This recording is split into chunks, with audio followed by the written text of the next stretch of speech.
All right, let's get going. All right, so as you guys know, I'm Dr. Nicole Anderson, and I'm a doctor of physical therapy. I am here to teach you guys about joint longevity, some tips and tricks that you can do to really enhance the health of your joints. The thing about joints is we have joints all over the place, including even our spine. So if you have neck pain or back pain, then this talk is still for you because you have joints in your spine that oftentimes are part of the pain story. And so the more that you know about how to keep your joints healthy, it's going to help you for every part of your body, really. Okay? All right, let's move to the next slide. So first off, I just want to congratulate you guys for being here on a Saturday. There's so many other places you could be, and I just feel privileged and honored that you guys would be here today, making it a priority to learn something about your health, learn how you can be proactive about your health. One of the things I love to say is that if you would spend 5 to 10 minutes of a day in doing just a little bit of proactive self-care, and then maybe about 40 minutes on the weekend and about like 30 minutes twice a week in just some kind of strength training type of stuff, and about 15 minutes of at least walking, it's not a lot of time, and it can make a huge difference in your health. But there's a lot of people who aren't even doing just that much, right? And it's okay if that's you, that's totally okay. But this is me here to just encourage you that it's totally possible to get that worked into your schedule. And then it's not just about the time that you spend, right? It's about how you spend the time, what you're doing with that time. So I've been through some extremely busy periods of time. Recording in progress.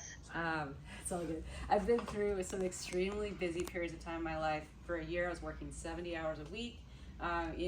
When I was going through graduate school, I was also building a business, and so I was just working a lot even then. And I've always been kind of a person that likes to pile things on my plate and have a lot going on, so that's just normal for me, and it might be normal for you, it might not, but the thing I learned is so many ways to just fit healthy tips and healthy hacks into my lifestyle, even when I didn't have a lot of time. And so I want to share some of that with you guys. All right. Okay, so these are kind of some key tips for healthy, happy joints. Correct exercises done the correct way, proper nutrition, proper hydration, optimized recovery activities, and this is a big one right here, and supplements. All right, so we're going to cover all of these topics today. All right, let's go to the next slide. Hey, welcome. Welcome. You can take that chair over there, Paola. All right, so there's a few myths that I've heard people say. Many times I hear people say, my trainer told me. I'm not trying to throw trainers under the bus. There's many good personal trainers out there that know their stuff, but then there's a lot of kind of myths that just get perpetuated. And one of them is that you need to run or jump to build bone mass. Not true. And actually high impact activities can be difficult, can be hard on your joints. And the good news is that you don't have to lift heavy weights, and you don't have to run or jump to build bone mass or to build muscle mass. You really, for longevity and for health, it's not about how big your muscles are, it's about how strong your muscles are. All right, and so we're going to talk a little bit about some keys to exercise to build strong muscles that have the right length and that are in the right balance so that your joints can be happy. So a lot of times joints are unhappy because they're being squished, they're being crushed because our fascial system, our myofascial system tightens in certain ways. And the reason a lot of times our myofascial system tightens is because the muscle balance isn't right in the way that we have strength at the current moment. But with a well-designed exercise program, you can have the right muscle balance, and then you're not going to have these reactions of the muscles getting overtired in certain spots and then the fascia kicking on to just brace and protect you. Because that's one of the things that a lot of people don't realize is that you have muscles, but you also have fascia. All right? Fascia is super, super influential. So how many of you guys have ever cut into raw meat? Have you guys ever done that? Yeah, and then have you ever noticed how it has this shiny stuff? Okay, yeah, that's the fascia. So you can see fascia, but then fascia is amazing. It's so fascinating. I don't have slides of it, but you could go on Google and you could just like Google fascia and you could see it and just be in awe, because fascia is this powerful stuff that is actually the supportive matrix for your body. And it goes all the way down to the cellular level at the microscopic level. So your muscle fibers, you guys have probably can imagine muscle fibers, even if you've seen meat, you can see the fibers, right? And so the way the fibers are, they have these little hooks and they hook into each other and they pull, and then that shortens the muscle, right? Well, the thing that a lot of people don't know is that fascia is actually the supportive structure even of the muscle fibers, you know, and it's fascinating. It's so cool as a scientific kind of mind to be able to see this stuff now, especially because in the last 10 years, we've been able to have technology that can actually look inside a living human being and see this fascia at the microscopic level and see how it functions. And the thing about it, that's only like in the last 10 years, okay? On a living human being. In a living human being. The way I saw it was on the Bodies in Motion, the Uh-huh. Bodies tour. Yeah. You know, with the corpse. Yeah. Cadavers. So, yeah, right. And so for, you know, thousands of years, if a scientist looked at a cadaver, you know, and they looked at the fascia, they couldn't understand what it was there for. You know, a lot of times for a long time they thought it was just packing material. They would just like scrape it out and scrape it off, you know, and they didn't even know it was at the microscopic level, like holding everything together everywhere, because they couldn't see at the microscopic level, right? And so all they could see was the shiny white-ish stuff, and they'd be like, we don't know what this is for, scrape it, dump it, you know. And then they also didn't realize for a long time, up until about 15 years ago, 20 years ago, scientists didn't realize how influential fascia was. So if you look at anatomy textbooks, even today, it really emphasizes where the muscles attach on the bones, all right? But that's not the whole story, because fascia connects muscles to each other. And so because of that, it makes our body like a truss system. So kind of like an engineering term, but how many of you guys have ever seen the Golden Gate Bridge? Anybody been there? Wave your hand, you've been there? Okay. Yeah, it's kind of cool, right? Yeah. It's a pretty Very amazing cool. structure. Yeah. Right, so our body is like the Golden Gate Bridge, where you have the wires that are holding it, right? And if any of those wires got cut, then it would collapse. It wouldn't be able to withstand the weight, right?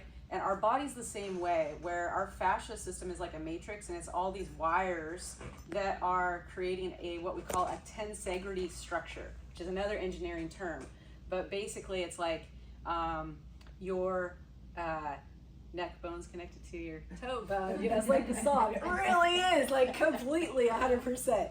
Okay, there's fascia connections all the way from the bottom of your foot that actually help support your knee, that help support your hip, that help support your back, and vice versa. And so if any of that gets disrupted, then it can create a breakdown to the joint. And think of it like the Golden Gate Bridge got one of the wires snipped, okay? And so how does that disruption happen? Well, it happens from overuse, overtraining, happens from imbalances in the way that you have strength in your body. And so some people are really trying to be proactive. They're at the gym, they're working out. They're like, I don't know why, I work out all the time and I have pain. I still have so much pain, right? Or I go work out and then I have more pain, right? And so a lot of times it has to do with the fascia. It has to do with the way that your muscles are actually not in the proper balance. So getting the proper exercise routine for you to make sure that your joints are properly supported is really important. And here's the key thing about fascia is that it is so powerfully strong. It can withstand 2,000 pounds of pressure per square inch. Can you believe that? Wow. Yeah, and there's like 5 kinds of fascia. So there's different functions for fascia. And there's like there's more of certain types of fascia in different areas of your body. So like you have more of like a specific type of fascia in your face, like two main kinds of fascia, more in your face. So that's why there's a big industry, right, with like injections of collagen to make our face look more youthful. The cool thing is there's actually other forms of technology that can do it, so you don't need injections. And one of those forms of technology we use here at the clinic. But the cool thing about that too is that the same reason why you would, the same type of intervention that helps your face look more youthful, it actually helps your joints be more youthful and helps your soft tissue be more supportive and healthier in other parts of the body. And you don't have to do injections in all these areas of the body to get it. You can actually achieve it using several different approaches.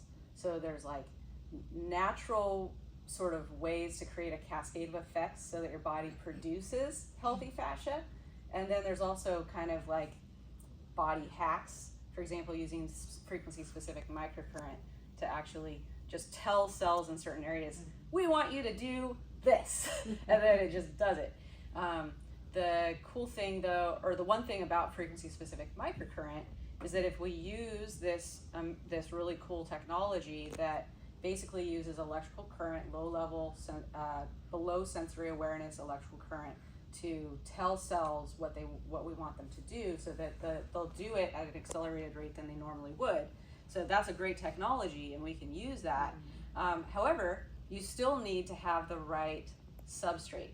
So substrate is a fancy word, but basically think of it like bricks. Okay, so if you're trying to build good health in your body, you need to have the building blocks. So what is that? What do you guys think the building blocks of building like healthy tissues would be? Like what would it be? Food. Yes, food, exactly. So what you eat makes a really big difference on the health of your tissues. And if we aren't putting healthy food in, then we could be using we could be doing injections, and we could be doing frequency specific microcurrent, we could be doing all kinds of fancy things to tell the cells what we want them to do, or to put things more of something in. But if you're counterbalancing that with some of the things you're eating, then that's not going to be as helpful, right? So that's why we're going to be talking a bit about food. So if your muscles are out of balance with the way that you're functioning right now, then that fascia that can withstand 2,000 pounds of pressure per square inch is going to tighten.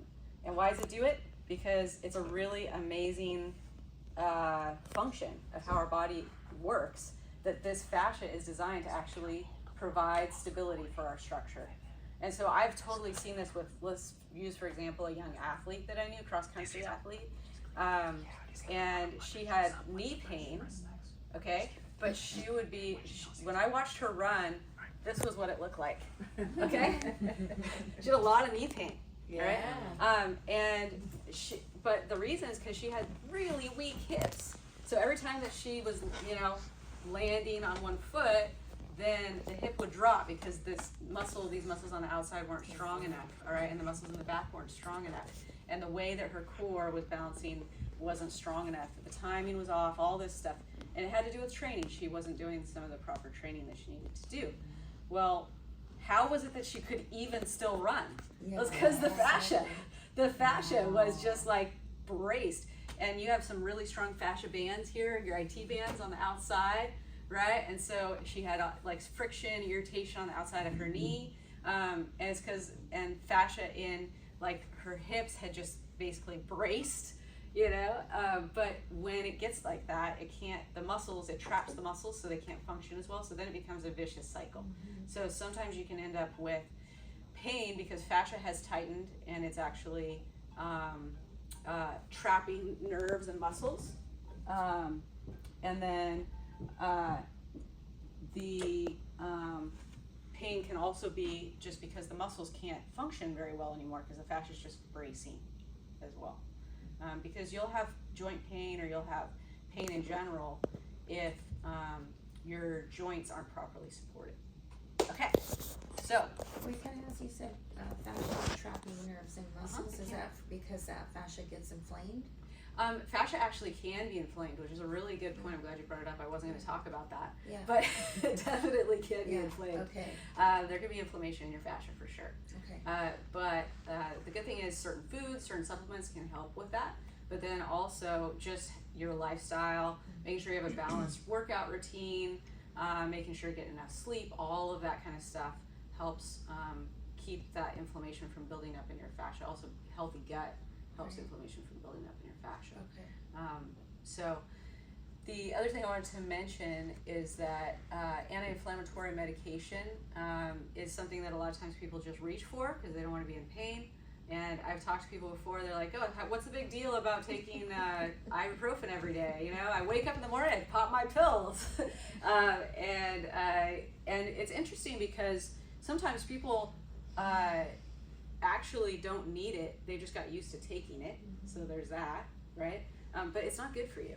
So anti-inflammatory medications are just, there's side effects, they're not good for you. So it's best to get into a lifestyle routine that helps you so you don't need to take them. All right, let's move to the next slide. It stopped working. And while you do that, I'm gonna actually see if I can make this so it doesn't ring. Because that was interrupting. Okay, all right. So, exercise is wonderful for your health. The right amount of exercise, the right kind of exercise, and exercise also though has this kind of side effect that it can actually create some soreness and some stiffness. You guys all have experienced that, right? And so that's where recovery activities come in, and also knowing how to, if you're wanting to increase the amount of exercise that you're doing, working with a professional who can help you do it the proper amount for you so you don't overdo it becomes important. All right, so let's move to the next slide. All right, I want to show you guys about vibration. Vibration is so powerful. If you only take one thing away from this whole talk that could help your joints a lot. Actually, I'm gonna be greedy and say two things, okay? One of the things would be try to absorb some of the things we talk about with food in a little bit, because that's going to be humongous. That's probably 80% of most people's joint aches and pains is the food, all right? But if you're eating really well and you still have joint aches and pains, then it's not 80% for you. It's probably recovery activities is a big deal for you, all right? And it also might be that your muscle balance isn't correct, okay? So how to use vibration is important because a lot of people, so how many of you guys, and you guys online, you know, raise your hand if you have it. Anybody have like a vibrating roller, a vibrating massage gun? Give me a little wave if you've got anything that vibrates at home. I just got mine. Yes! Cyber Monday. Awesome, good. I asked for one for Christmas. Okay, so you're gonna get one. All right, that's gonna be used soon. Cool. Okay, so a lot of people have them, and the thing about it is the instructions that they come with. I've looked at like a lot of the stuff that people have, and I've ordered them and tried them and stuff. A lot of the instructions, as a doctor, I don't agree with all the instructions. And the way I think about the body is really informed by how the fascial system connects everything together. And that's something that's still, because it's only been about 15 years that we realize how influential fascia is, not everybody knows, all right? And so some of these instructions, I don't know who put them together, but I don't agree. And so I just want to give you guys kind of what I've learned, but from experimenting on myself, and then from my knowledge of how the body works, so that you guys can get the most out of your vibration tools. Vibration is super helpful because, first off, think about it, if your fascia, like let's say you have some muscle imbalance or something got overworked, your fascia tightened up, well, vibration can help loosen that up again. So that's huge, okay? The other thing is that vibration has been shown in research that if you do vibration very quickly after you exercise, then it significantly decreases stiffness and soreness, okay? So the sooner you can do it after exercise, the better, all right? The other thing about it is that a lot of people don't realize this, but if you're like me, you probably think like more is better and stronger is better always, right? Always. It's not always. 100 left lips. Turn it up to the max, then it's gonna be the best. It's not always true, okay? So I actually did my doctoral research on vibration technology because I was very curious about it, and I wanted to learn more. And that was a while ago, so there's been more, research that's been published since then, but some keys that I learned from that is that there's different vibrational frequencies, right? And if you look at your machine, you'll see that it vibrates at different frequencies, okay? And they have different effects. So it would be good to know how to use those, right, for optimizing them. If you would like more information, we do have a vibration handout as well, so I just want to mention that. So make sure you grab that on your way out if you're interested. And you can also ask for us to email it to you so you can have like clickable links and stuff, because there's links on there to a lot of different things that you can do at home with vibration. All right, and also just some more informational videos about it. The other important thing that vibration does is it stimulates hyaluronic acid release. Wow, good. So some people in the room know what hyaluronic acid is. Yes. Yes, my Cool. favorite product now. Okay, I used to buy hyaluronic acid. I would Yes, spend like exactly. $30 a month Yeah. on hyaluronic acid Yeah, pills. yeah. I stopped. Wow. You know why? Because I do vibration and my body makes hyaluronic acid naturally through the vibration. I learned that in my doctoral research. So cool. Such a Very hack, cool. right? Such a hack. Yeah, you do not need the pills. Or Just get go your to, body like, to the make it IV itself. You know, like there's the IV lounge. Yeah. And you can get the. Yeah, just get your body to make it itself. Yeah. Right? And so just do vibration every single day. All right? You have a Does quick that question? include the Vulcan roller Yeah. and the shiatsu machine? The shiatsu is not vibration, so that's massage. So it has different effects. Yeah. But the Vulcan roller, yes. Yeah. So for myself, I have all the toys. Okay, at home I have this one, I have this one, I have this one, and I also have this one, and I also have one that's not here. I should have put a slide in here, but it's a foot plate that you can put at an angle and you can sit on your couch and rest your legs on it, and then you can rest your feet on it, and it has certain vibration frequencies that help improve your balance, improve circulation in your legs, and also just if you're sitting on your couch just chilling back and you've got your legs resting on it, then it vibrates your whole body and it just helps everything kind of like loosen up and relax. So it's great. I mean, the Vulcan roller is awesome. It's a good start if you've got that, or a ball, or a handheld tool. But I always recommend the foot plate to everybody to get it as well, because what you can do, and what I do, is I sit on my couch and I drink my coffee in the morning and I just have my legs resting on it and I journal. So I have like multiple aspects, and I've also got like happy music playing. So I got like all kinds of health beneficial things happening right there. Okay. And I always feel really great after getting off of that vibrating roller. How long do you do it for? Or I mean, not vibrating roller, The foot plate, plate. I do it for, I think it runs for 15 minutes. Yeah. So we have a slide for it. So if you're interested, just email us after and we'll send you the link. What do you think Which of one do you that like? one? I can't do it because of my vestibular, but the one that's at the gym where you actually stand on it? Yeah. Yeah, it's a great tool. You know, as far as I've seen clients who've had it at home, like they bought one for home, and what I've seen in those clients is better bone density, better balance. It's for lymphatic.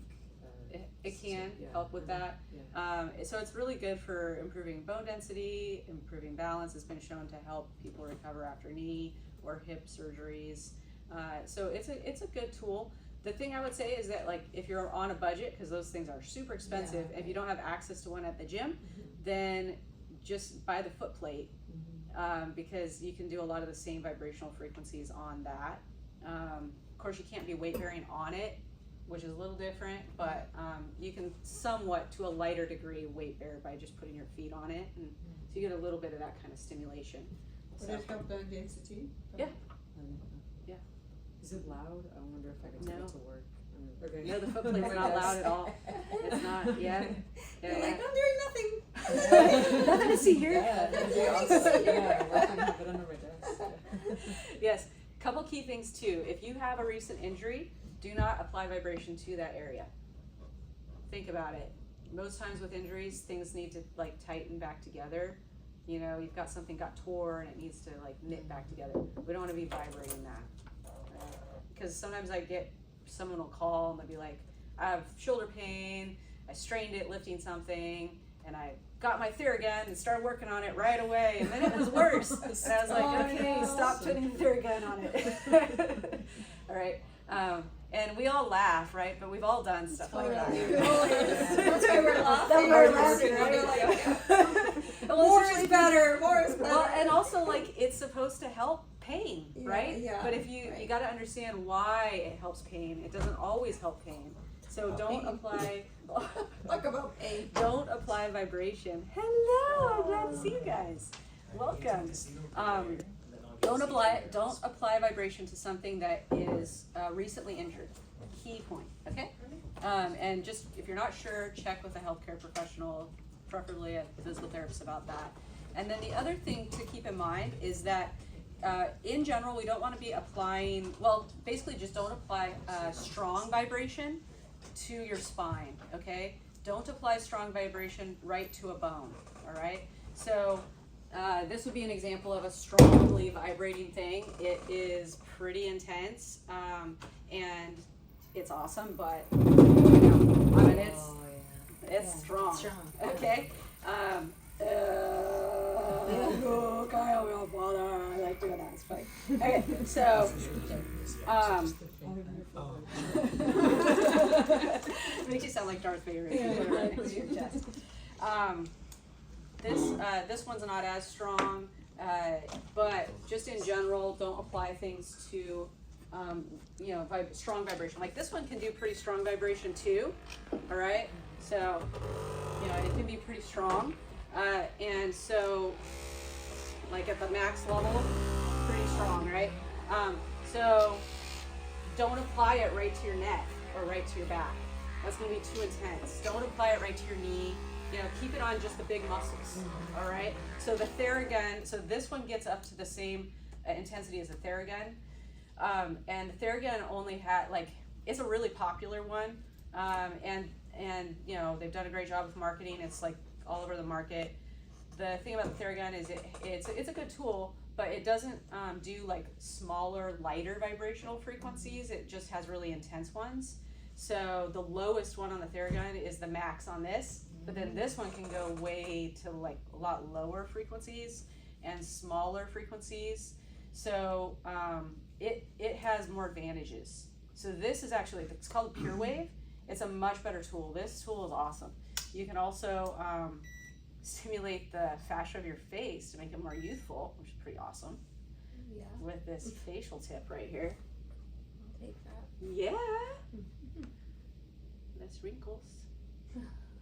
It feels really good too. Okay.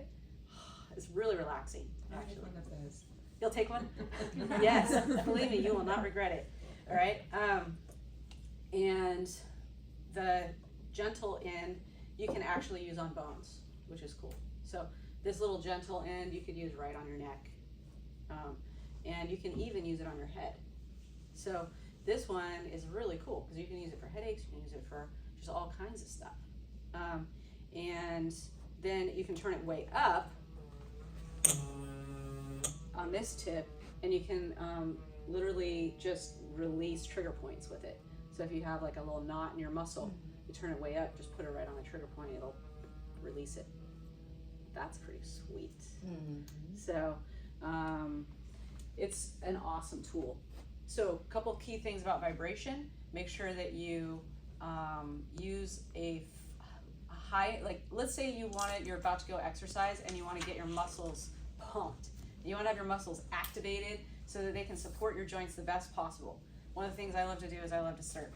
So when I get to the beach, I bring my trusty Pure Wave, turn it up to the max, and apply it to all my big muscles. And just all over, okay? And that actually is going to, studies have shown that by using really intense vibration on your big muscles before exercise, you're gonna have better muscle activation, you'll have more power, you'll be stronger, all that stuff, less injury potential, all that good stuff. After exercise, what I do is I turn it to a gentle purr, and I just, massage everything. Okay, so just think about after exercise, lighter massage, and then before exercise, intense massage. And that's where, the Theragun's not my favorite tool because it can't allow you to get into like the more gentle vibrational frequencies. And so it's okay for releasing stiffness after a workout and they do have some research that shows that it is effective, but it's not as good as some of these other tools that have other ranges. And here's the thing too, is that, you know, a lot of these studies that are done on these kinds of machines like the Theragun are done on healthy subjects, so people that don't have any injuries or don't have any kind of autoimmune problems or any kind of nervous system problems or things like that. And so people who have nervous system issues, like someone who has maybe MS, for example, or ALS, or somebody, so where their nervous system doesn't function quite as normal, they tend to need like some lighter vibration for recovery, and then they do still benefit from the intense vibration prior to exercise. But they're not going to respond the same as a typical nervous system because there's been some damage to their nervous system, right? And it's trying to repair itself. So same thing with people with chronic pain or people who are recovering from injuries. You know, feedback I get on people who only have a tool that does this like really maximal kind of thing is, you know, feedback I hear from them is like, you know, I try to use my vibration, it seemed to make the pain worse. You know, it doesn't seem like it's helping you with recovery. It's like, well, that's probably because you need to have a tool that has more variability and you need to be doing some lighter vibration with that, okay? So what I want to do is just very quickly show you an easy little map. Well, actually I'll use this. So let's just say you only had, like, you wanted to really be judicious with your money, and like you're gonna buy one tool. This isn't cheap, you know, it's around $130, I think, something like that. But you could get away with just having this as your first main vibration tool. And I love it because of all the different things it can do, right? So the way you could get away with it is because you can kind of use it like one of these balls. So the advantage of a ball or a roller that vibrates is that you can actually, and I'm gonna move the table over so that people online can see. You can lay down and put the vibration tool underneath you, and then remember how, or at the beginning of the talk, I talked about how your body is like a truss system. It's like the Golden Gate Bridge. So if you're laying down and you're vibrating under your leg here, it's actually going to be releasing your neck and shoulders. But if you're sitting up, now you've closed off the vibrational flow. It's not going to be able to flow as easily, right?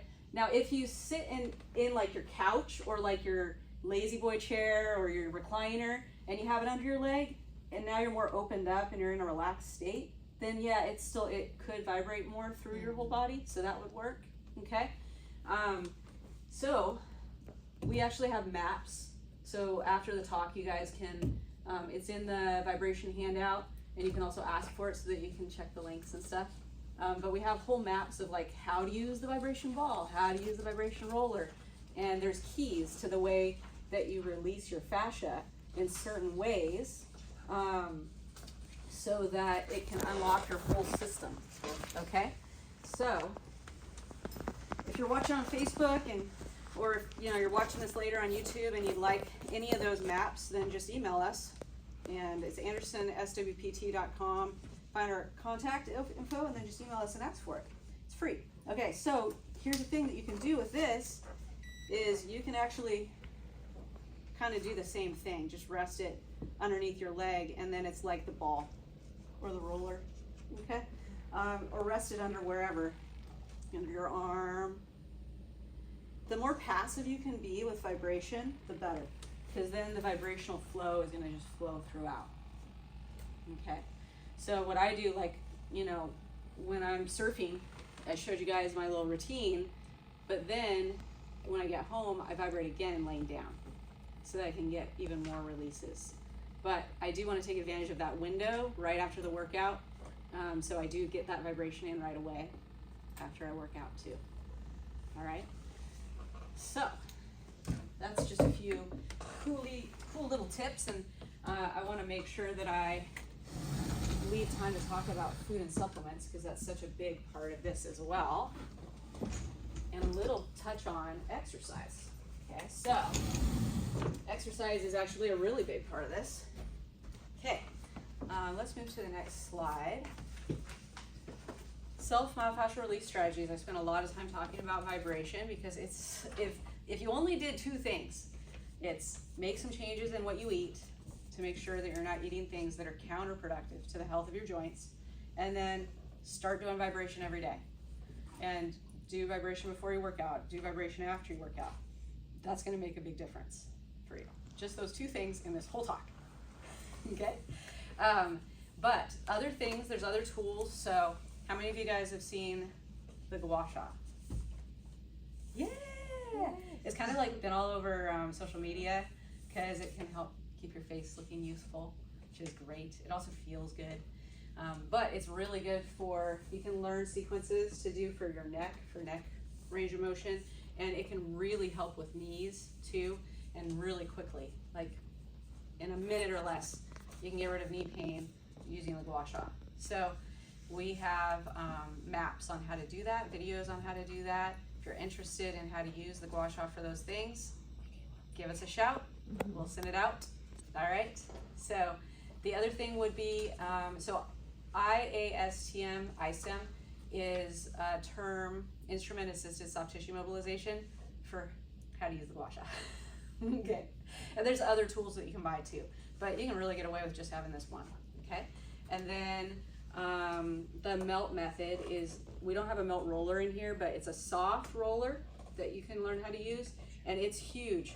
So just getting that soft melt roller and starting to incorporate a few melt things that are specific to you and what you need can make a huge difference. For myself, I do at least 5 minutes, if not 10 minutes of melt every day, and it makes a humongous difference for me. If you have achiness in your hands, then there's a melt sequence for that, using a couple of little soft ball, like soft ball and a little firm ball. And for me, one of my hacks is I keep the little balls in the console, like in my car, and then whenever I'm at a stoplight, I just do my little hand treatment with it. And so for me, I drive a fair amount every day, so that's an easy way to incorporate that. A lot of people keep it at their desk at work, and they just do it there. And if you're in a meeting, you can kind of just do it where people don't notice, right? So that's really important. If you have foot pain, knee pain, hip pain, doing the foot melt is really, really good for the joints there. And if just getting it in every day. So there's also a machine called a shiatsu machine, which is it massages the bottom of your feet, and it does has a similar effect to melt. So that one I love. I have one. Like I said, I have all the toys, and for me, I've really tried to be as proactive as possible about my health. Like, you could skimp and say, be like, oh, I can't spend $60 on this, health enhancing tool. But think about all the money you would spend in doctor's appointments, possible surgeries, things like that fit further down the line if you're not figuring out how to optimize your lifestyle to improve the longevity. And so I'll spend a little money on the front end so that I can enjoy my life for a long time, and so that I can avoid being in the doctor's office. Okay? So, all right, so let's go ahead. So that shiatsu machine, like I said, it's a machine that massages the bottom of your feet, and it does a similar thing to what the foot melt does that I was telling you guys about, and it feels so good, right? Yes. Some of you guys know. Yes, it feels so good.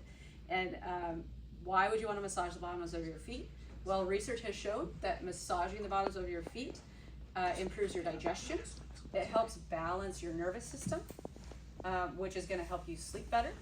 And it also helps to improve the flexibility of your legs and your back. And it even helps to improve the flexibility of your neck. So just massaging your feet can do all of those things.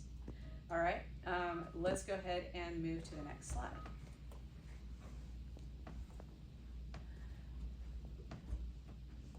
Wait for it. Okay, so we're gonna do 4 exercises for healthy joints. So this is where everybody gets to stand up for a sec. Let's switch to the next slide so I can see what the 4 are. Remind myself what they are. Okay, so this is, I'm gonna have us all start with just doing a lunge. Now, don't do it yet. And here's the thing, if you're thinking to yourself, I can't do lunges, it hurts my knees, then this is where a really important point comes in about exercise. try to get out of the mindset of all or nothing. Get into the mindset of doing just a little bit to move the needle, and over time, you'll be able to do more and more and more. So there's actually principles about the way the body works that if you are not strong enough to do a full lunge, getting into that whole range, that could be real. That could be reality. You literally just aren't strong enough. So it hurts or you can't do it because you don't have the strength, okay? But you can build the strength by just doing the range that you can do. So if it's just here, guess what? If you do that 2 times a week, 2 times a week, and you do that for 2 weeks, guess what? In 2 weeks, you'll be able to go a little further.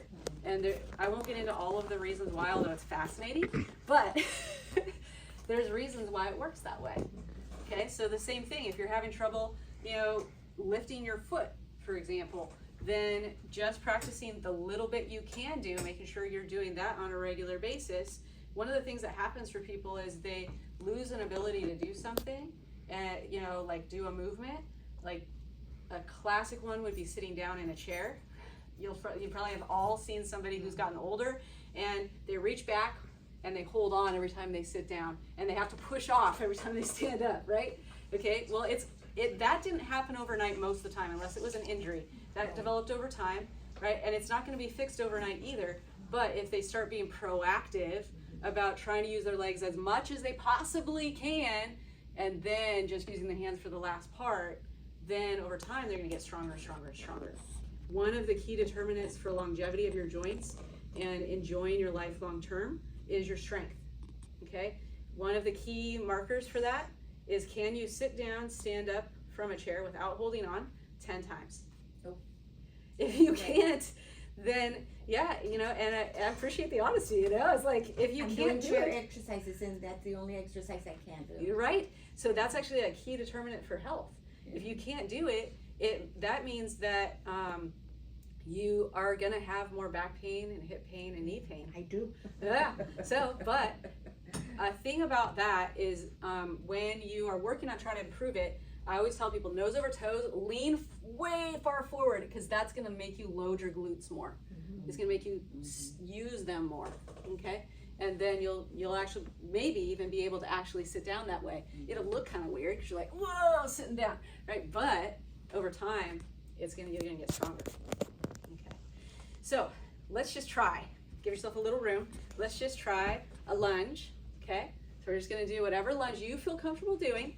Make sure that if you need balance, if you need help with balance, right, that you hold on to something. Okay. Now, if you feel comfortable doing it, try adding. I'm gonna do it this way. Try adding a reach back like this. All right. So I've got my right leg in front. I'm reaching to the right. And then I'm looking to the right. Yeah, and then I'm coming back up. Can you guys feel the stretch through the front of your body and stuff?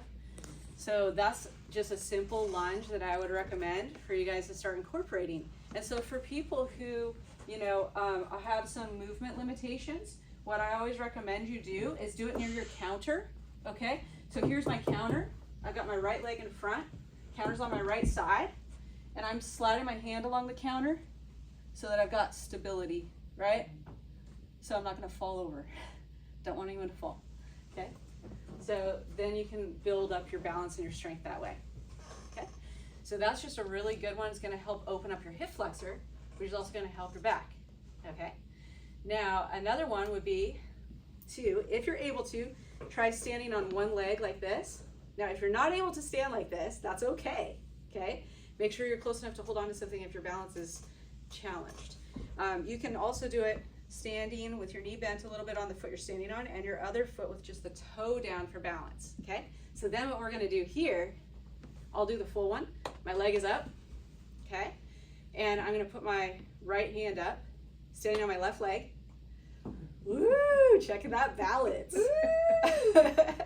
All right. And then what we're gonna do is we're gonna rotate, looking at your hand, keep your pelvis straight ahead, and then come back. Okay? Woo! That's a lot of balance. Try to do 3 in a row. Yes. Keep your pelvis straight ahead. So doing that, try to work up to where you can do 10 in a row, right? and then switch sides. That's going to help a lot with balance and a little bit of strengthening. Now you can see here in the slide, I've got a band. So you can put a band, like let's say I had a band in front of me, I'd be pulling against the band. Now we're pulling in a lot more strengthening, okay? And then you can also do it with the band pulling from the other way, so you have to push against it. And then that's gonna build strengthening for your core, both ways, okay?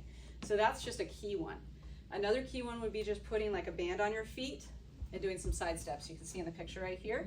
That's gonna help build some strength on the sides of your hips, which is really important for the health of your knees and your hips and your back, okay? Then with a band, you can do some circles like this with the band. You can do this kind of thing, and you can also do this kind of thing. All of those little movements, just with a band, just that simple little routine, is gonna help build a lot of strength in your shoulders. If at first standing up is too much resistance for you, then you can lay down while you do it. It'll be a little bit less resistance. But that little sequence is really good for the health of shoulders, because how many of you guys know somebody, it could be you, it doesn't have to be, shoulder pain? Anybody know somebody with shoulder pain? Super common, because the shoulder is one of the joints that is the most reliant on muscle balance. So if you have an imbalance in your shoulders, in the muscle stability, you're gonna have pain. And one of the key things would be that little sequence I just showed you to help with that pain.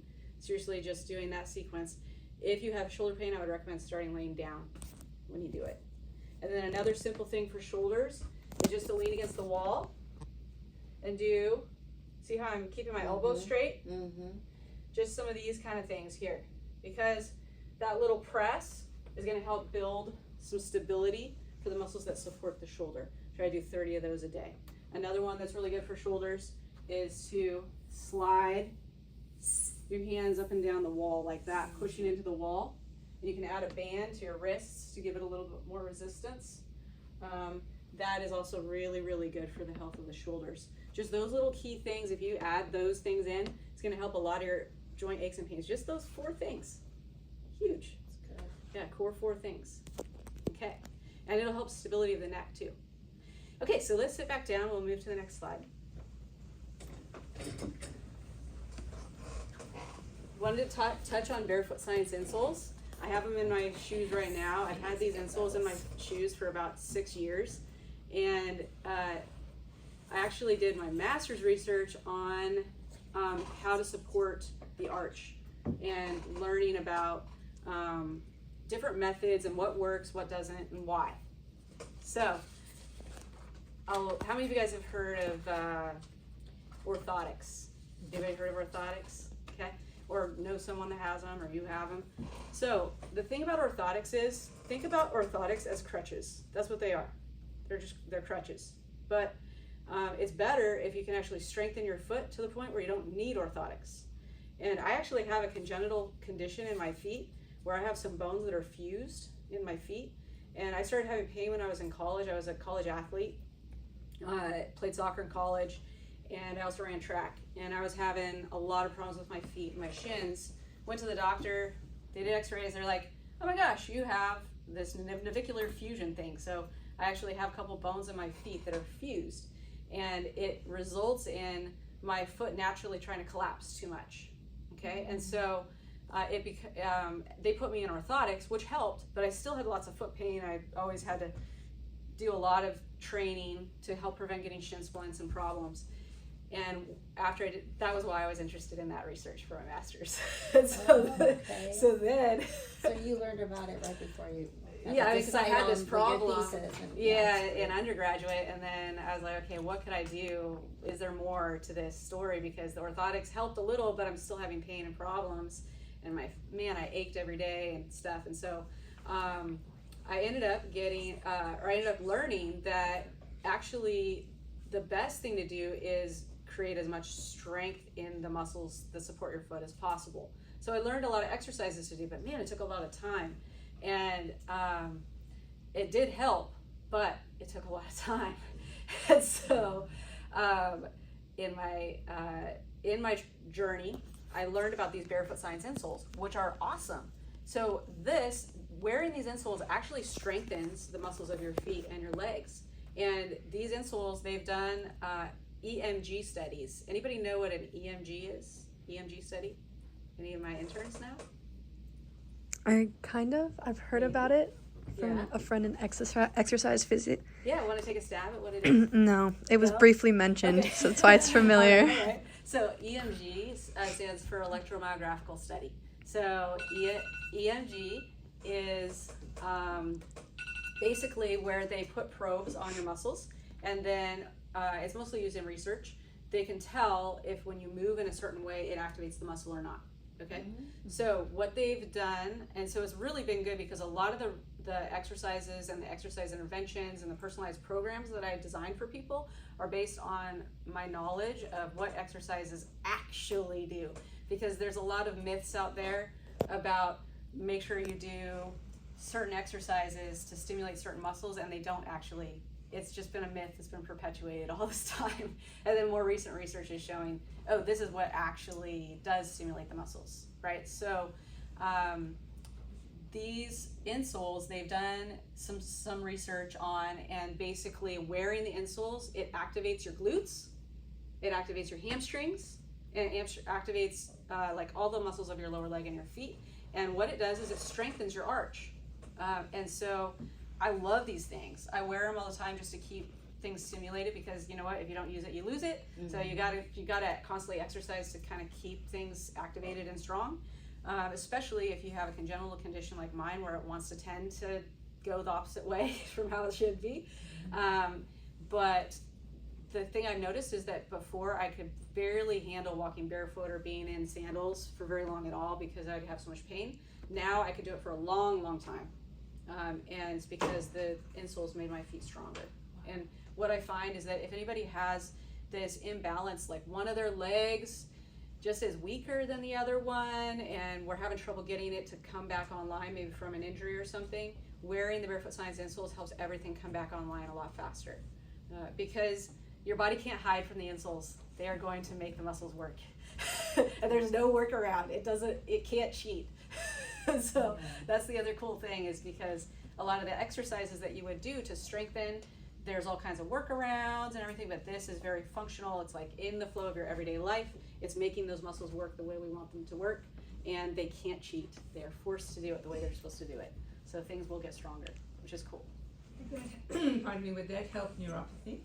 It does oftentimes help neuropathy, yes. So Barefoot Science is where you want to go. That's the brand. And then I really like the Therapeutic Plus version for most people. And let's move to the next slide. The Newbie is a tool we use in the clinic. Just wanted to touch on it because it helps you get strength gains much faster than normal in like half the time. And it is really a great tool for chronic pain, helping people get out of pain quickly. If the pain is being caused by brain adaptations and spinal cord adaptations that are perpetuating the pain. And it is also good for helping tissues to repair faster.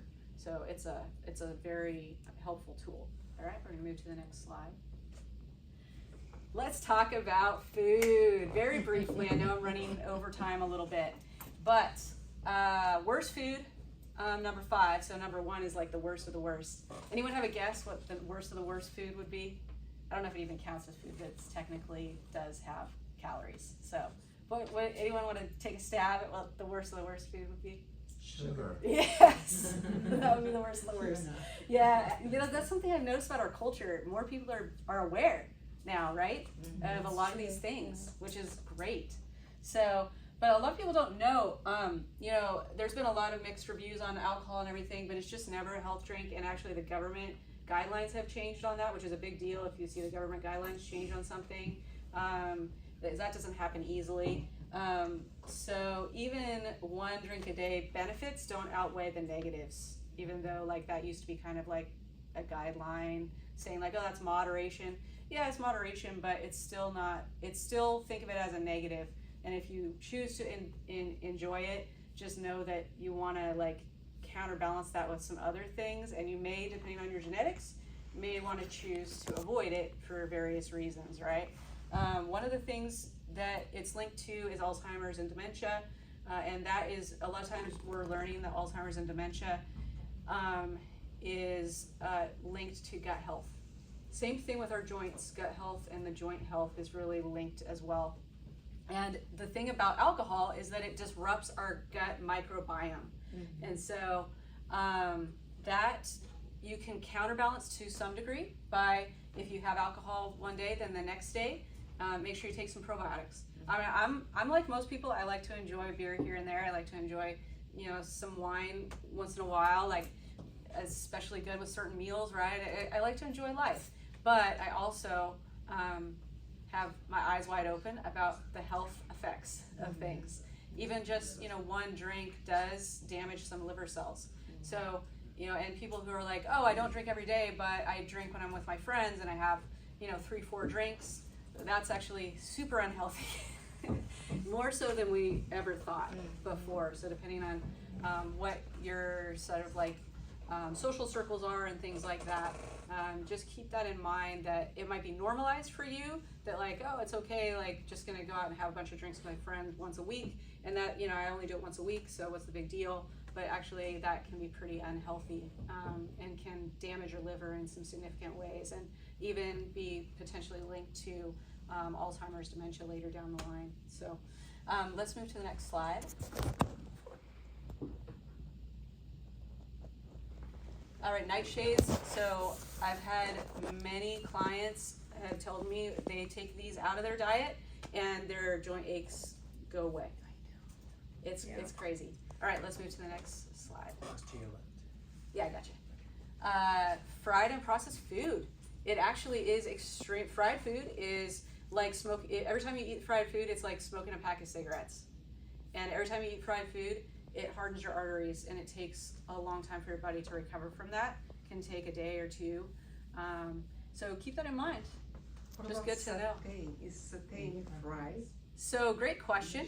So this is actually really important to know, that when you are cooking oil at a high enough point that it starts to smoke or boil, then what happens is it changes the molecular structure of the oil. It turns it into something your body cannot digest, and your body views it as something attacking you, and that's why your arteries harden, and that's why you have an inflammatory response. Okay, so if you're going to have something that is sauteed at a high heat, or fried or air fried or whatever, anything 400 degrees or more, then I would recommend that you use beef tallow.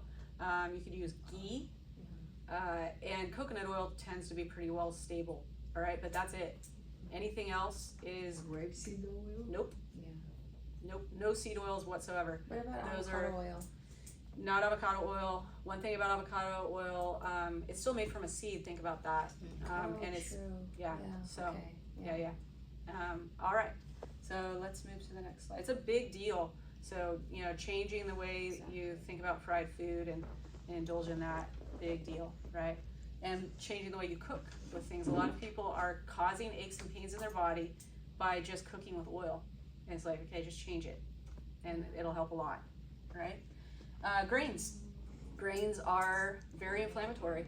And in America, the grains are even kind of contaminated for various reasons. Also, the type of wheat, specifically in America, that's like prominent, is the more hard on the gut. It's a specific type of wheat, and it's harder on the gut than say Italian wheat, for example. But even still, every type of grain, so corn is a grain as well, think about that, and corn is actually pretty inflammatory. So you know, there's a lot of stuff you can learn. Like, you guys can ask for the slides later, we can email it to you. But basically, if you have aches and pains, and if you just take a break from grain completely for say 3 weeks, you'll be surprised. Also, think about all the other things we just talked about, right? And just avoid all those things. You'll be like, whoa, I feel so much better. And then it'll really influence you in changing your diet. Yeah. This has made a big difference to me. Yeah. I've been gluten-free for 15 years, and it wasn't enough. It wasn't This enough. made a big difference, the grain. Yes. Not easy to find. It's not easy. You have to make some changes. Yeah. Yeah, but it really made a difference. Yeah, and here's the good news: is more people are aware now that grain can be so inflammatory, and so there's a lot of products now. And in the anti-inflammatory food handout that we have here for you guys that you can take home, we have suggestions about products that you guys could buy and like brands that are good. So specifically cassava. Look for cassava. Cassava is anti-inflammatory actually. So not only is it better than grain because it doesn't have the negatives of grain, but it's actually good for you. All right, and they are making pasta and crackers with it and tortillas. Sieta, right? They Yeah, do Siete sieta. makes it. Yeah, and then you can buy the pastas too, and you can get it at Sprouts. All right, so look for grain-free, not gluten-free, Right. grain-free. Okay. All right, we're gonna go to the What next about slide. oatmeal? Oatmeal is a grain, and it's actually Yeah. one of the worst. I know, that's why Yeah. I can't eat it anymore. I know. But what you can have instead in the morning, instead of oatmeal, you can do chia seed. Soak the chia seed overnight. You can soak it in like coconut oil, or coconut milk, and that makes it have this nice kind of tapioca kind of Yeah. pudding flavor. And you can do chia seed. It's kind of has an oatmeal-ish kind of a flavor and not flavor but feeling. And you can put it with some nuts and some berries, and it's got protein and it's got carbohydrate. That's a good replacement instead. I just Okay. do it with water. Yeah, or water, totally.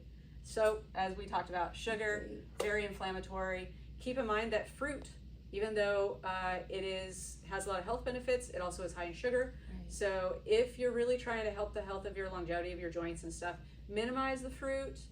Think about like how for many years, people couldn't have fruit the way we can have it now.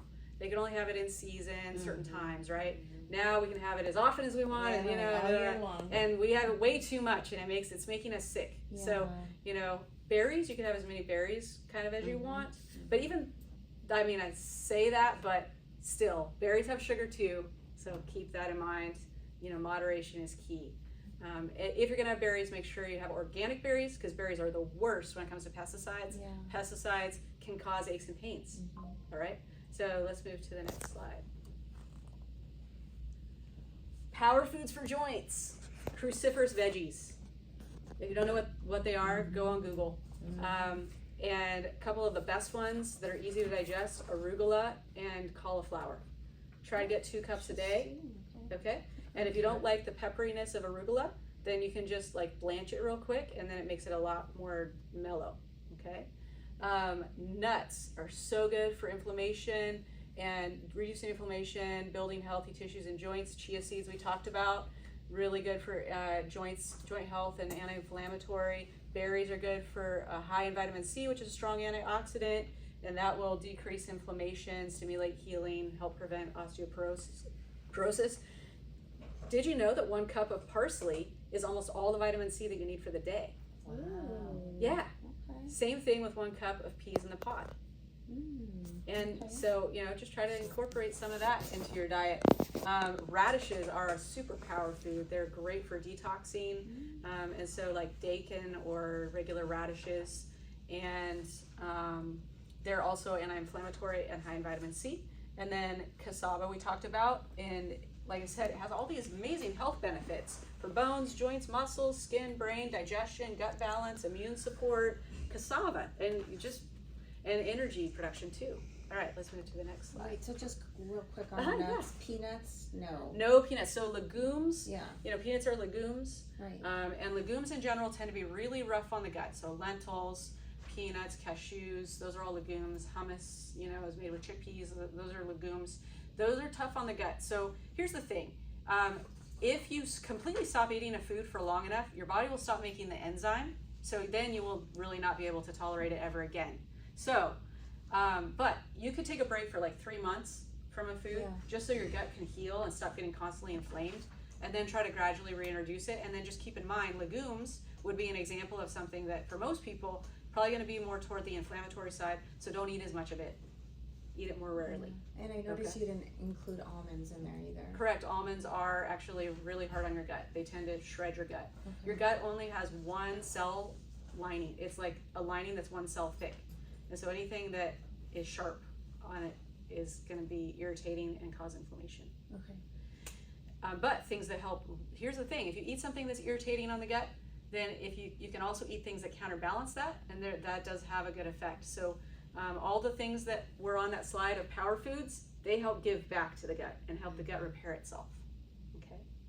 All right, so let's wind it down here. Supplements. We can do nutrition counseling with you. We can help you to figure out what's going to be best for you as far as supplements and nutrients, things like that.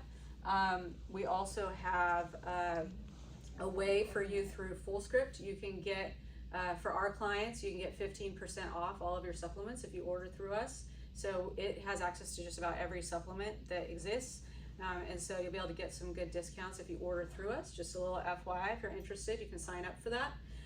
And what we do is we give you your own little portal, and you can just order whenever you want, however much you want, and it'll be shipped to your house, which is awesome. And if it needs to be refrigerated, they even ship it cold, so it's great. And supplements can help, but keep in mind that you can't supplement your way out of a bad diet. Okay? All right, let's move to the next slide. Supplements. Magnesium is super key. There's all these amazing health benefits of magnesium, and most people are deficient, and the type of magnesium is really important. So let's move to the next slide. You guys can, later ask for these slides and you can read more about it. But magnesium glycinate and malate, you want to start with the RDA, which would be about 300 milligrams a day total. Between the two, and those are best absorbed and best tolerated by most people, and they have a broad range of effects. So those are a good one to start with if you don't want to be overwhelmed with taking too many things. Just start with taking magnesium malate and magnesium glycinate every day. And Magnesium Optimizer by Jarrow has a magnesium malate blend that also has some other supplements in it that help you absorb the magnesium better. The one thing I just recently learned about that, though, is that you may want to consider just taking it like every other day, and that particular one, because it has B6 in it, and there is some research that's showing that you can develop too much B6 in your system, and that can actually cause neuropathy. It can cause problems with your nerves. So you may want to just err on the side of caution with anything that has B6 in it. Don't take it every single day. Okay.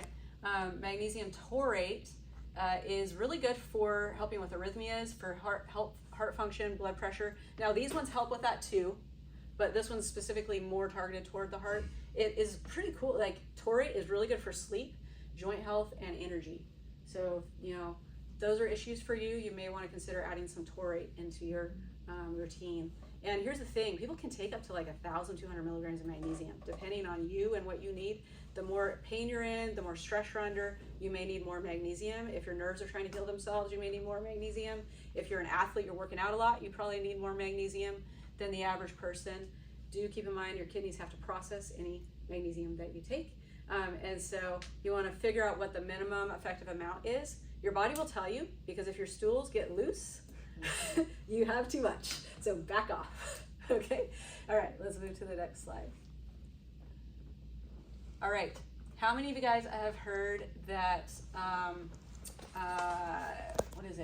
turmeric is anti-inflammatory? Yes, a lot of people know about that. Okay, now here's the thing. I did a deep dive and research on this, and the best product that I could find and has good research on it is made by Thorne, and it actually isolated the curcumin, which is the most anti-inflammatory part of the turmeric, and then it put it in a phospholipid compound with sunflower seed oil is what I would recommend instead of the soybean version, just because a lot of people have sensitivities to soy because it's in so many things. Right. So that particular one, great research on it being anti-inflammatory. It's great for joints, great for recovery for athletes after workouts, help you not be as sore. It's a terrific, just general longevity supplement. Highly recommend it. So many health benefits to curcumin, okay? And then omega-3 fish oil. So here's the thing about it. If you get a blend that is DHA dominant, it's gonna be more anti-inflammatory and better for your joints. So Nordic Naturals is a brand I like. They use anchovies and small fish, which is gonna be better for you, less likelihood of metal toxicity. And they have a DHA blend, and that's the one that I really like to use because better for anti-inflammatory. Also super good for brain health. So that's good to know. Vitamin D3, make sure that your levels are correct and adequate. You might need more if you're undergoing a lot of stress or if your immune system's under attack. But make sure that you're checking with your doctor regularly and that you're not getting too much D3, okay? Because too much can be a problem. Right. B vitamins, also important to work with a functional medicine doctor who can figure out, based on your genetics, which type of B vitamins you're gonna absorb best, and then also how much you need. So that's one of those areas where if you get too much B vitamins or the wrong kind, it can really mess up your gut. It can cause you to be inflamed. It can make you feel crappy. But if you get it right, then you can feel amazing. Yeah. So it's like, that's where really working with a specialist who can analyze your blood work and figure out a lot of times your DNA, what works best for your DNA. They have tests for that. That's going to be important. Creatine is actually something a lot of people didn't realize. People probably think of, if you knew about creatine, you probably thought of it as something for big, people that work out or like Olympic athletes. But actually, there's been some studies that have shown that creatine really helps older adults who are starting to have some mental decline, helps their brain to function better. So it can be really good for that. Also, it's going to help you build some muscle mass and all of that, and just some muscle strength. It helps with energy. So it's a helpful supplement. All right, then let's move to the next slide. I've been greedy with you guys. I appreciate you hanging out a little longer than an hour, but this is just such good information that I'm so happy to share with you all. So here's the key takeaways, okay? Anyone remember what the 2 things I said, if you just walk away with 2 things and make a change in 2 areas of your life to help the longevity of your joints? Anyone want to give a stab at one of the 2? Vibration and nutrition. Oh, you got them both. Yeah. Good. Nice. Straight A. And I have creatine in here. Nice. And curcumin. All right. Cool.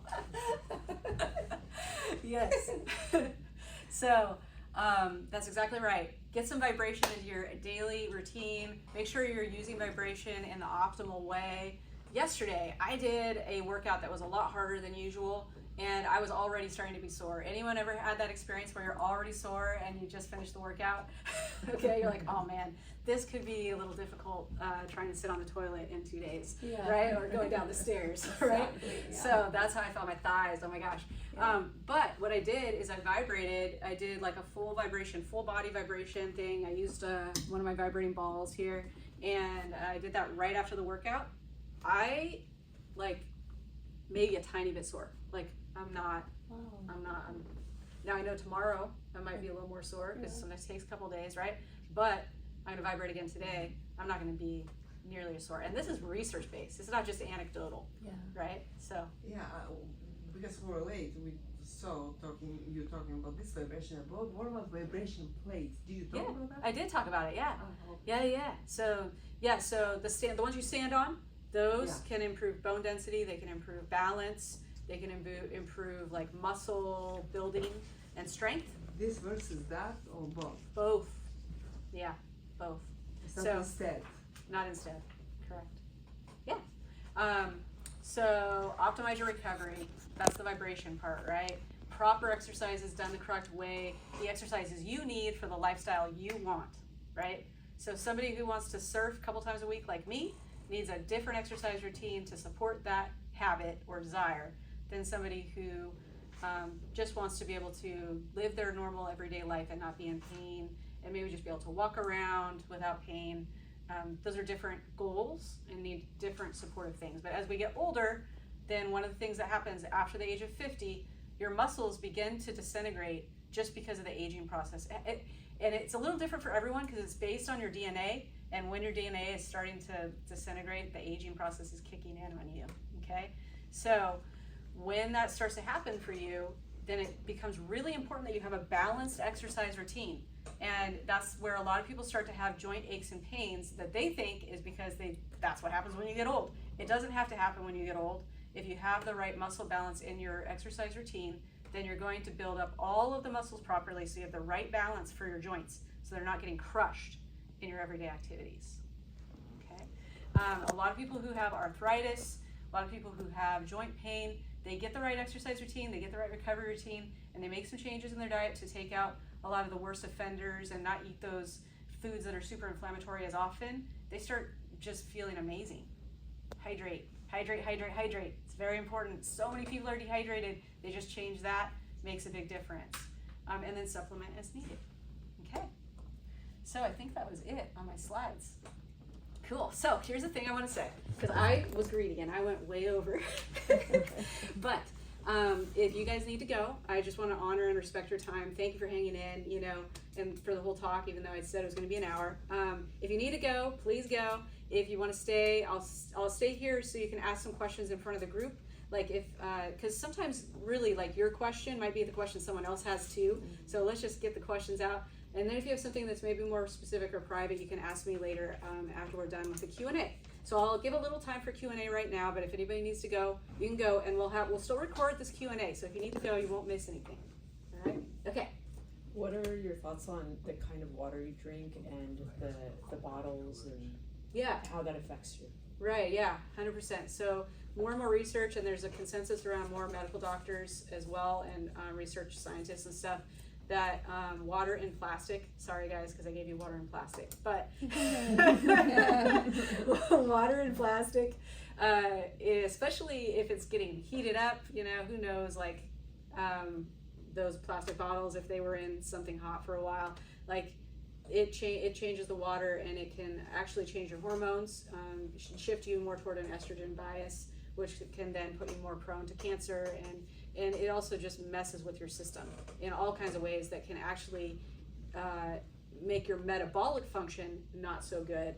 So if you're too high in estrogen, whether you're male or female, that's the biggest thing with plastics, is that they seem to consistently shift the human body toward too much estrogen. And so if you're heating up your food in plastics, or if you've got your water in plastics, and that's just like so much plastics all the time, then it really can change your hormones. That can change the way your metabolism functions, and it can actually predispose you more toward diabetes. It's crazy. So yeah, I actually heat up all my stuff in glass, and I keep my water in glass, and you know, maybe I'll think about how I could do water differently for these workshops. Right? But a little here and there, right? It's probably not going to, kill us. Probiotics. Now, Yes. Can you, instead of pill capsule, take coconut yogurt? Okay, great question. Yeah, and I'm going to answer that in just a second, because I wanted to just touch on one more aspect of your question. So I'll answer that in a second. So your other aspect of your question was like types of water, right? So there's some interesting research about, say reverse osmosis water, or water that has like a higher pH having health benefits.